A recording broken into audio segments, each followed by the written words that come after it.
Welcome back to another episode of Let's Grow podcast, where we interview local community-driven entrepreneurs about growing their business and giving back to the community. So I want to welcome our guest today, Chris Martin with Lawn Pride of Wylie and Rockwall, correct? Yes. Awesome, man. How are you doing today? Doing great. Happy to be here. Awesome. Thank you for coming, man. So let's just kind of dive in. I want to know a little bit more about you and how you got started with Lawn Pride.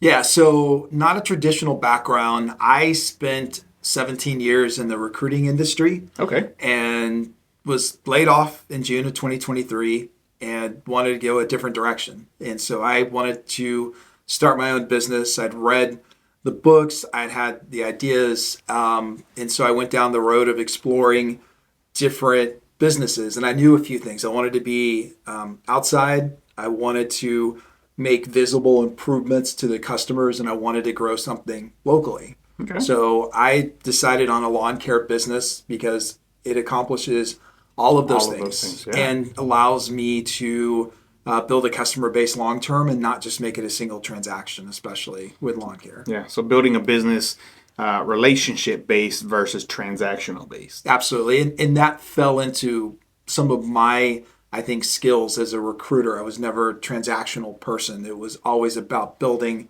a deeper relationship. So I felt like that fit well. So tell our audience, what is Lawn Pride and what do you do? So Lawn Pride at the top end makes your grass green and weed free long term. It's a programmatic approach using fertilizer, weed control, and pre-emergent to ensure that your grass, if not the best in the neighborhood, is a beautiful yard long term. So we're out on the yard 7 to 10 times a year during different seasons. We're out there every quarter, every 4 to 6 weeks, and we're applying the appropriate treatment for the appropriate time of year. So we're there to be your lawn experts. Got it. So I know in the past I have a friend, not that industry, but kind of similar, where she mentioned that there are like 10,000 strands of grass or something like that, or seeds when you're laying grass or trying to get it. So is that true, or how do y'all navigate all this stuff? So we go based on the type of grass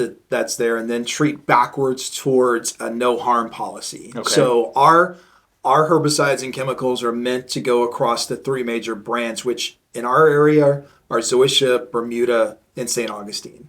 And the best treatment that we can do for these is preventative. It's like a doctor, really. So when you hear about pre-emergent, you're really talking about what you're speaking to, which is the 10,000 different seed germinations. And that's when you can treat most effectively. When a weed is visible, it's late, not impossible, but we're there to take care of it before it's even visible. So you're right. There's a ton of seed variation. Yeah. So what is your favorite type of grass to treat?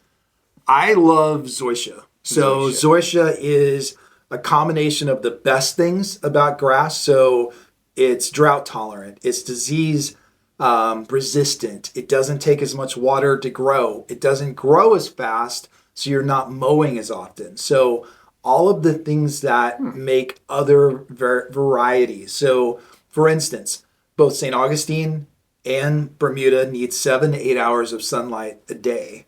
Zoysia only needs 3 to 4 hours, and there's varieties in there, and it's a great looking grass. It's like carpet. So nothing against the other two. We treat all of it, but if I had an ideal grass, it would be Zoysia. Yeah. It is more expensive, so it is going to cost you more in the upfront, but as far as the treatment, the longevity, you're going to get more out of it as well. So if you have mature trees, for instance, and nothing else grows under there, Zoysia will grow. Yeah, because we have St. Augustine, and I noticed around some of our trees, you don't get the grass going all the way to the tree. And I'm guessing that's probably because the tree's soaking up all the water that it needs, or... It's not that as much as sunlight. So it's really, you have this balancing act that as your trees get bigger, which I love big, beautiful trees, then you really have to change the approach that what sits under there. Whereas a young tree doesn't have as much coverage, as much shade. A mature tree will have that, and you'll have to change that over time. So there's things that you can do that Lawn Pride can provide on the treatments to make sure it's all fully grown and do things to get it under those trees and stuff, right? Absolutely. And that's why we're out. So every time we're out, we're actually leaving notes on the condition of the yard, what we're seeing, what we treated with, what we'll treat with next, and then suggestions that the homeowner can take towards that. Because at the end of the day, I like to think of it as a partnership, a pyramid, essentially, right? Okay. So there's three pieces to it. There's watering, there's the lawn care, the mowing, and then there's what we do, the treatment. So in reality, about 66% of all lawn care is done by the owner, where we come in and we're able to supplement that and make that better. Any one piece of those fall off and you could suffer from that. So we make suggestions on more than what we're going to treat with. We'll make suggestions on, hey, there could be some more watering here. You might want to mow here. And then basically we're there to give you tips and tricks as well as treat what's there. Got it. So what about flower beds and things like that? So, we laid down some landscaping a few years ago, and now weeds are starting to come through and whatnot. Is that stuff that y'all handle too, or you don't touch landscaping because of the nature of having different type of bushes or flowers and stuff like that? I think that's a great question. We get that quite a bit. So we don't treat today flower beds with chemicals and herbicides because what we utilize is meant for grass and can hurt plants. What we do though is offer suggestions and services around cleaning out flower beds, adding mulch, so we will do bed cleanups, as well as make suggestions for what you could put down to prevent weeds that are more natural. Your plants, right, whether they be annuals, whether they be perennials, we have to be very careful. It's why we're very careful when we're treating grass around flower beds, because what helps one hurts the other. There are things that are good for both, and our hope is to grow as a company in the next year or two to be able to treat the trees and shrubs. But at this point, we avoid any sort of chemical interaction and go towards a more natural solution. Great. So now the stuff that you lay down to make our grass green, what about it being pet friendly? Because, a lot of homeowners, including us, we have dogs, right? Now, obviously, do the chemicals affect them in any type of way? And does a dog handling their business outside affect what you do? I get one of those questions a lot and not the other. So you're right. So our chemicals are very pet friendly. Okay. The one thing that we ask, anytime we treat a yard, we put a sign down and we ask that no one is on the yard. That includes children or pets for 2 hours. That allows for the chemicals to be absorbed, for the soil to really take that before animals come out. So we the usual ask is an hour. We actually go above that just to make sure. And as far as like what we treat with, right, our fertilizers, unless you have a dog, and dogs are not attracted to fertilizer, it doesn't taste good really, then they're not going to get sick from what they see. They're not meant to. They would have to eat an entire yard's worth of fertilizer, which doesn't happen. I have 3 dogs myself. I've had treatment for years. It's very pet friendly. As far as what the pets do, it's important to keep the yard, the poo that's in the yard, up, because it affects our treatments. It can impact your grass. You'll notice that if it's out there too long, then you have some areas. If you have a dog that is going to, use the restroom in a single place, you want to try to encourage that, because you'll see some distortion when someone a dog is urinating in one place. In some places it can be. You'll notice when we do this with some yards where some areas are greener, it's because naturally there's some of that nitrogen in some of that will help the grass. But you want to make sure that's nice and balanced. Yeah, got it. So let's get back to the business and building it. So, how long have y'all been in business? We opened up January 15th of 2024. Great. So a year. It'll be a year and 2 weeks. Yeah. So how did your first year go? We did So we're part of a larger franchise, Yeah. and we actually won new franchise of the year out of 15 Nice. franchises. Yeah, congrats. We ended the year with 160-ish clients, and our goal is to triple that this year. Nice. And a lot of it is brand recognition. Yeah. The company was not known at all. I have the only location in the Dallas-Fort Worth area.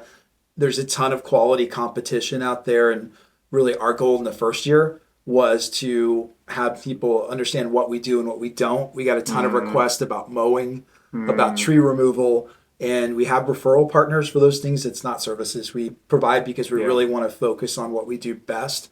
But I think it was a good first year. We learned quite a bit, and we were able to retain about 85% of our customers, which is much higher than industry average, and we really want to grow from there. So Yeah, that's amazing. So congrats on the award.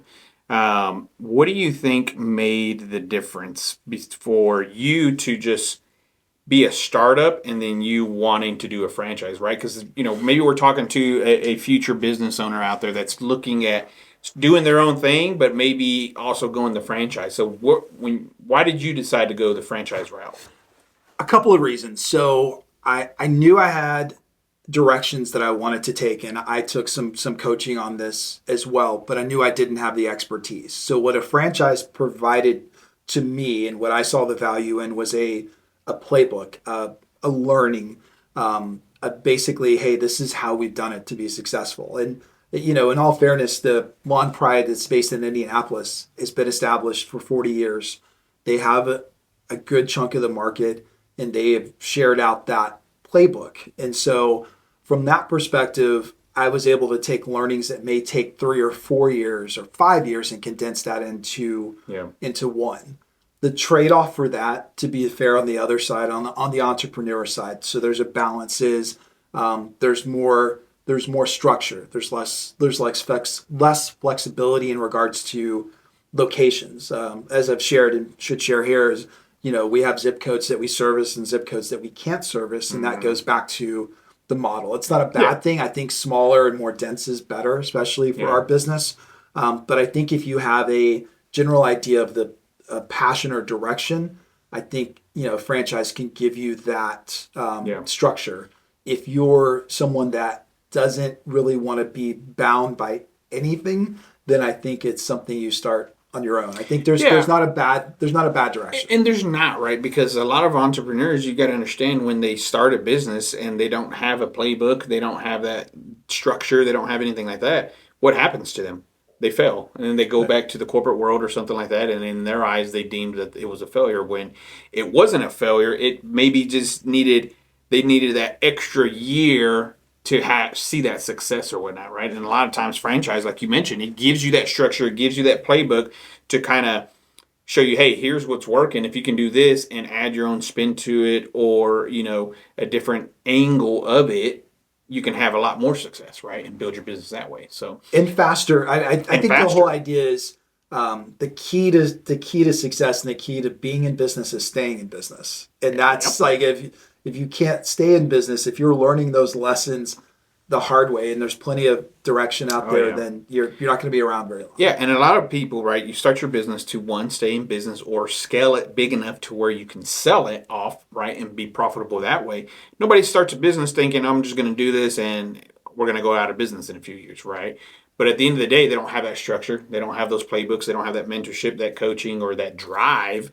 Everybody thinks it's easy, right? They don't have that drive to stay in business, right? And so it gives you that fast track to continue to stay in business, right? So you mentioned past year, you serviced how many clients? We had 160 full service clients. We had another 45 one-off. So we did aeration, we did some grub control. So not recurring, but essentially 106. The way I count it is our recurring clients overall. No, great, right? So 160 plus recurring clients, and first year in the business, that's amazing. So tell me a little bit and share, how did you obtain those clients, right? Because you're new, right? You're part of a franchise that really doesn't have a footprint here. And so having that many clients and reoccurring is a great success to you, right? And doing something right. So share with me maybe one or two things that you did to not only attract or find that type of client, but retain them as well. So where we started, and it's not a complicated piece, is ground game. So we knocked on a lot of doors. There were two of us, me and my nephew, started the business. We left a lot of door hangers. We spent 5-6 days a week in basically walking around, introducing ourselves, and about 70% of our clients came from those efforts, and really just rinse and repeat. And there were days that were better than others. It was cold, it was hot, it was out there, but the whole point was being consistent. And it's really what separated us from some of the other locations who relied too much on pay-per-click online. And the whole idea is customers want to put a face to a name, and you can't do that online right away. We're doing it now, but you have to work from the ground up, and that's where we started. And honestly, we're going to keep doing that this year. That's not going to stop or go away. And I like that interaction. You know, and that's great that you were boots on the ground, right? And doing the door knocking or being in the community, being in networking groups like this to get to know people, right? Because not a lot of people who start businesses have a lot of money, right? I mean, some do, some don't. But at the end of the day, it doesn't matter. It's about retaining it, right? And so when you're boots on the ground doing a lot of these activities that lay the foundation, it's a lot profitable as well, right? Because a lot of times when people start business, you have a lot of time, but maybe not a lot of money, or you have a lot of money and not a lot of time. So you got to really figure out which avenue you're going to use to get clients, right? And things like that. So absolutely. And I made a ton of mistakes. Talk about a list of things I thought would work well that didn't, or trying to outsource my time to other people. You said there's a whole podcast we could do on just the things that didn't go well, but I think you have to try and measure. Basically, it's did this work, and then double down on what's working and move away quickly. There were times I didn't move away quickly enough on what wasn't working, and I didn't double down. And when we started doubling down on what was effective and what was yielding results, then we really started being successful. Really. Yeah. And that's what measure everything. You got to track and measure your activities, where the client's coming from, what you did for that, right? So you can rinse and repeat to scale it even bigger, right? And like you said, your goal is 3x this year, and you're not getting away from what laid the groundwork, what laid the foundation, right? But what are some things that maybe you're going to add to try and triple? Because in business, like you said, it all works. You got to find out what's consistent, what working, and keep doing that. Doesn't mean once you've seen growth from it, you get away from it, because then you may go in reverse as a business, right? So you're going to continue to do that this year, but what else are you going to add or try maybe this year? So a couple of things. So I'm going to continue to build out content online that's valuable to not only my current customers, but future customers. So lawn tips, current lawn practices. So from a content perspective, I want to put enough out there to give more without asking for anything, really. So from that piece, continue to join and interact in networking groups like we have today. That's something I want to participate in. And going back to the giving part is giving more referrals than you're receiving. So participation in those groups, and then going back and adding value and adding more incentives for my current customers to refer me future business, because that's the way you grow. So basically staying local within the community. I think that was one mistake, is I tried to go too wide. So I'm going to be very local and intentional in where I'm at and who I'm serving, and provide a value. There's a lot of companies that do what I do. I don't think there's a lot of companies who provide a behind the scenes and a long-term structure, because this is similar to dating and marriage. It's a commitment. There's not a one service treatment. I don't have any magic dust to say it's going to be good. So it's about staying with it long enough to start to see the results, and then feel comfortable with, hey, this looks good. I want to start referring you to other people. So to that point. And that's like a good point of what Mr. Wendell told us today was, his company has grown relationship based. So when people hire you, they're getting you right now, right? And as you expand and grow, when you add another technician, then maybe that technician is going to handle all the new customers, and that's going to be their tech for the life, right? Right. As long as he's with you, right? So I think that's going to set you apart from all these other competitors, these national brands, because you never know who's going to come. And like you mentioned, you're going to be in my yard at my house 6, 7 times a year. So there has to be that trust factor of me aligning with you and saying, okay, I'm okay and safe with Chris or the technician coming to my house 7 or 8 times when I'm not there, right?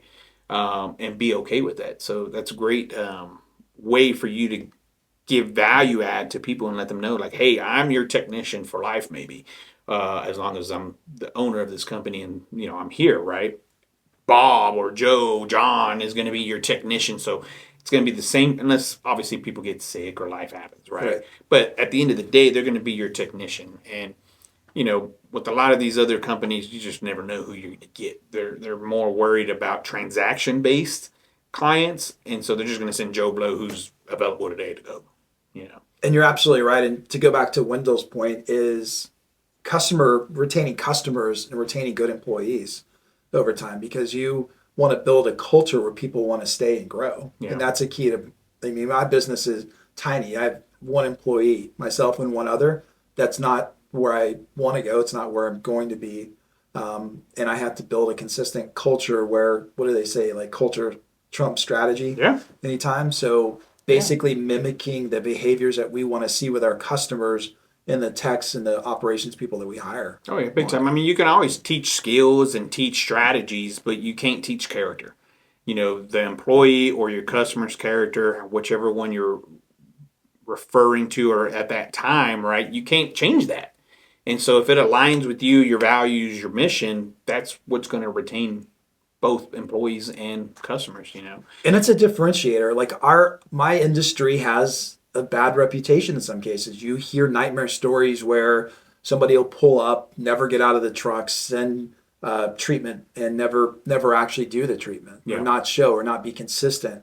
And the whole idea is you're overcoming really bad habits or bad policies and approach, because those are things that other companies are doing. It gets associated with you. So there's a trust factor that you have to overcome. That all too well in our industry. Being in real estate, you have good agents, you have mediocre agents, you have horrible agents. And I mean, it just gives a bad name to the industry until you're able to show your value and educate people that you're different and you do things a lot better. Then that's what it's going to take, right? That's how you win clients. So I don't want to keep you too much longer. It's been great because we can continue to go on and on. But if you're talking to maybe somebody who's looking to start a business or a franchise, whether it's a young entrepreneur, maybe somebody who's tired of the corporate world, what are maybe 2 or 3 things that you can tell them or give them advice on starting off in the first year and not giving up? So a couple of things. I would have mentors starting out, a structure of accountability, the people that you can go to that is maybe not your spouse and not your friends, that have a different level, that have had success, that can speak to you through good and bad times. Because there's plenty of troughs where you think this is never going to be good, and there's highs where you're like, it's never going to be bad. So you have to have that consistent. Also read and educate yourself. Like, I'm a big Alex Hormozi fan. I strive to be him in many ways. I don't think I could work 7 days a week, but he has a couple of good books, 100 million leads, 100 million offers. He has a podcast, The Game. Not to I was just listening to it this morning. I was too. And there's quite a bit out there that he does well, I think. And he's not the only one, but something I'm drawn to is be curious and learn and have that, because that piece is going to keep everything fresh, and you're going to be able to work through. And he talks about this whole idea, and again, not to talk too much about Hormozi, is people want to live in a beautiful house, right? And his analogy is the work that it took to build that house, whether it be a moat or bricks, laying the bricks, putting the windows. That work wasn't fun, but it was a result that was fun. So don't think of the process as always being fun. Think about the long term and the results and what you want to try to build. And that's where I go back to. And I would say that there's a honeymoon phase when you first open a business or starting a business that I'm an owner, it's going to be great. But it's really, what are you doing daily and what are you doing weekly and what are you doing monthly? And then when things don't go as fast as you want to, how are you reacting to that? Because everything takes more, whether it be money or time, to really get the results you want. Yeah. So, and I tell a lot of people that same thing that you brought up, a good point, right? Is even in our industry in real estate, there's tons of what I call Instagram agents where they post the flashy houses that probably they're not even the ones selling that house, right? Or listing that house or found the buyer for that house. But yet it's out there, great marketing, cool. But a lot of business owners, a lot of agents, a lot of people in sales, they think what you just said, they think the flashy, they want all that stuff, but they don't want to put in the process. Being in business sucks, right? It's hard work. It's lonely. It's, a lot of days, a lot of hours. And people think, oh, I'm a business owner, like you said, the honeymoon stage. 6 months go by and they're still in that honeymoon stage, yet they have no sales. They didn't put in the work. They weren't working 8 to 5 or plus hours on the business. And then they go broke, right? It's starting a business is tough, but laying the foundation and building it at the end of there's light at the end of the tunnel where you continue to go and strive and thrive and go through the challenges, go through those hardships, that there is light at the tunnel. It's going to be great. It's going to be successful and it's going to be brilliant and all the shiny things you want, you can get, right? But it's hard work. It's hard work. Well, man, thank you so much for being on our podcast today. How can people get a hold of you if they have questions about maybe either in business or wanting their lawn to look better and greener? Yeah. You can email me at chris.martin@lawnpride.com. We have a website, lawnpride.com/Rockwall Wylie. But feel free to reach out. I'm happy to any advice or whether it be business or lawn or anything else. So it's a community, and it's been great to be part of these networks, to be part of this network, to be able to bounce ideas, hardships, and everything else. Because being in business is a lonely thing. So don't do it alone. Yeah, definitely. Well, there you go, guys. Welcome back to another episode and catch us on the next one. Thank you so much, Chris, for being a part of it. And if you have any questions, anything business related, drop it in the comments and we're happy to answer those questions for you. Have a great one.